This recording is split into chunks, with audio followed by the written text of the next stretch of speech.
Хотя положение и список участников Совета обнародован был только сегодня, новый орган со статусом национальный появился в Казахстане больше месяца назад. Указ о его создании стал одним из первых документов, подписанных Касым-Жомартом Токаевым. А вот план действий и главные задачи он обозначил еще в своей инаугурационной речи. О новом консультативно-совещательном органе казахстанцы впервые заговорили еще 12 июня. В своей инаугурационной речи новый президент дал четко понять: власть приложит все усилия, чтобы улучшить диалог с обществом. Строится эта беседа, как подчеркнул тогда Касым-Жомарт Токаев, будет с учетом самых разных мнений. И в этом вопросе вновь большая ставка на молодежь, которая сегодня стала серьезным законодательным трендом.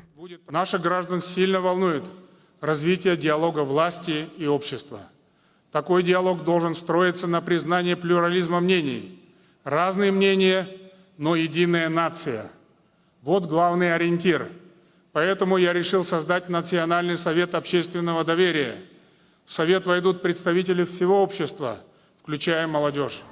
Указ о создании Национального совета общественного доверия был подписан в тот же день. Не случайно свою работу вновь избранный руководитель страны начал именно с налаживания связей с обществом. Кризис во взаимоотношениях государства с населением наблюдается во всем мире, сетуют специалисты. Миссия казахстанских властей – его не допустить. Есть предложения – давайте обсуждать. Есть недовольные – давайте искать компромиссы.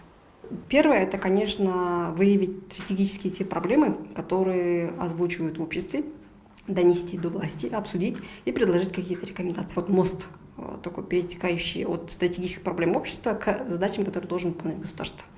То есть это тоже канал взаимодействия на сегодняшний день между населением и государством.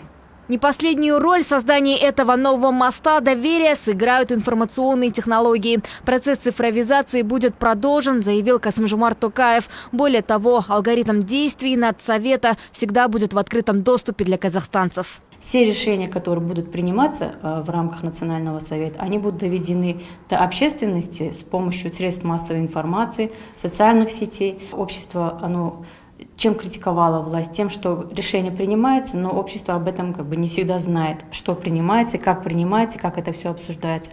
А теперь это все будет доступно для широкой общественности.